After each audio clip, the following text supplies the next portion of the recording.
Praise be to the Lord Christ. You may be seated. We Christians certainly do some weird things in worship. Want to join our little group? Yeah? Well, we're going to throw water on you or dip you all the way under. And then what do we do on Sundays? Well, we stand up and sing out loud together. Who else on earth does that except maybe drunken sports fans in the stadium? And then we eat a little wafer that we call bread, and we drink a sip of wine out of the same cup as everybody else. Ew, aren't you afraid of germs? Nope. I drink the backwash 4 times every Sunday. Been doing that for over 30 years. I'm the healthiest guy here. I get all of your antibodies. Yeah, we do some weird stuff in worship, like parade in and parade out. We ring bells. We wear funny clothes. We have, all of you are going to be doing pew aerobics, you know, stand up, sit down, kneel, hug, walk up here, eat something, drink something, go back out. But the weirdest thing that we have to do, the weirdest thing we do has to be what we're about to do today. We're going to smear some ashes on your forehead or in the palm of your hand. And if that's not weird enough, as we do that, we're going to tell you, remember you are dust, and to dust you shall return. In other words, you're going to die.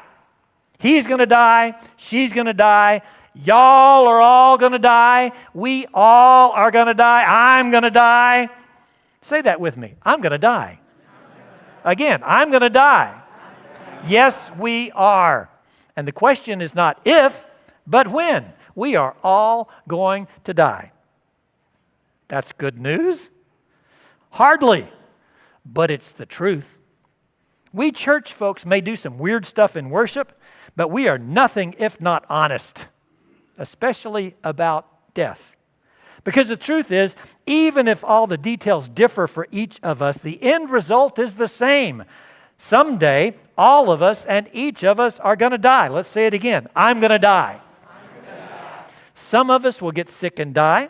Some of us will have an accident that kills us. Some of us will fall victim to foul play. Some few of us might be fine until Jesus comes calling in the middle of the night and we just wake up dead in heaven. That's my plan. I aspire to that. But actually, few people really pull it off.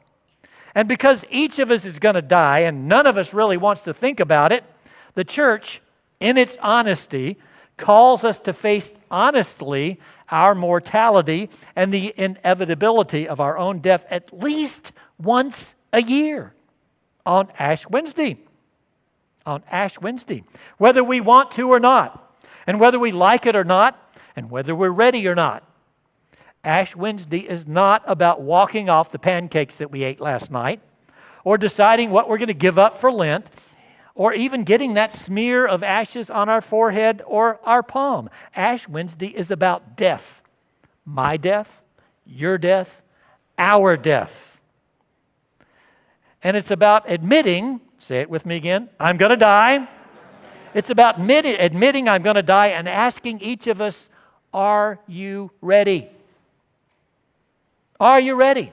Because if we're not, if we ignore the inevitable, if we stay busy with life to keep death at arm's length, if we cover our eyes and our ears and we say, I can't see you, I can't hear you, I'm not going to look at you. If we run from pain and sickness and death all our lives, when it finally catches up with us, and it will catch up with each of us, it tackles us from behind, slams us to the ground harder than usual because we ignored the footsteps and we refused to get ourselves ready. If, however, we acknowledge death is coming and we face it honestly, though it still hurts and might knock the wind out of us, we can take the hit and get through it because we're ready and hanging on to hope. Hope that there is life after death. Hope that Jesus is with us even to the end of the age, no matter what happens to our body. Hope that God does indeed forgive all our sins and heal all our infirmities, as we prayed in Psalm 103. And hope that because Jesus rose from the dead, we will too.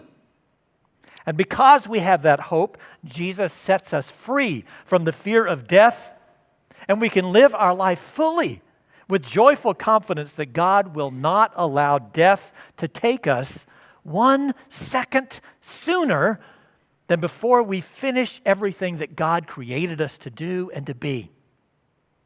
That's why the church, in her honesty, calls us here today to smear ashes on us, look us in the eye and say, remember that you are dust, and to dust you shall return. Say it with me. I'm going to die. Are you ready? And not just are you ready spiritually. Have you said yes to Jesus so that you're in His family, you get to go to heaven when you die? Now, admittedly, that's a big one. And if you're not ready spiritually, you can say yes to Jesus anytime and any place, and today would be the perfect time to do that. But today also the church asks, are you ready to die relationally and physically and financially? Because we may not have thought about those. Are you ready to die relationally? Have you apologized and asked forgiveness from the people you've hurt in your life? At least the ones you know where they are. Have you forgiven the folks who hurt you? Have you told the people most important to you how much you cherish them? If you're married, do you tell your spouse daily, I love you? If you're a parent or a grandparent, have you told your kids or grandkids, I'm proud of you? Have you told your friends how much you appreciate them? And the people who have helped you, taught you, coached you, supported you, encouraged you, mentored you, have you told them how they influenced you and your life? And have you said thank you? If not, any or all of those would be great things to do during Lent and much more beneficial than giving up chocolate. Are you ready to die relationally? Are you ready to die physically? Have you decided how much medical intervention you want if you're so sick that it appears you won't recover? Have you written a living will defining whether you want the doctors to do everything possible to keep you alive, or whether you're a DNR, a do not resuscitate, or somewhere in between? Have you designated a healthcare surrogate, someone to make medical decisions for you in the event that you're too sick to make them for yourself? And if not, any or all of those would be great things to do during Lent and much more beneficial than giving up alcohol. Are you ready to die relationally? Are you ready to die physically? Are you ready to die financially? Have you written a will? Have you given someone durable power of attorney to make financial decisions for you in case you're too sick to make them for yourself? Have you included the church in your will? Now, if you've been meaning to tithe but just never gotten around to it, you get one last chance in your will. And if there's something in the Messiah family that you really believe in and you want to help it keep going, you can make provision for that in your will. And if you've not done any or all of those, any of them would be great things to do during Lent and much more beneficial than giving up caffeine. On Ash Wednesday every year, the church reminds you, you're going to die. Say it with me one last time. I'm going to die.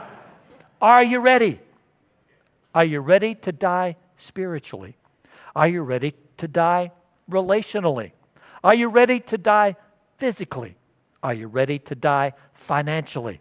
If not, or if you're not sure, this Lent, the Messiah family is going to help you get ready. We're going to help you get ready to live well so that you can die well. Every Sunday in Lent, the sermon will cover an aspect of living and dying well. Schedule and topics are up there on the screen. They're in your bulletin.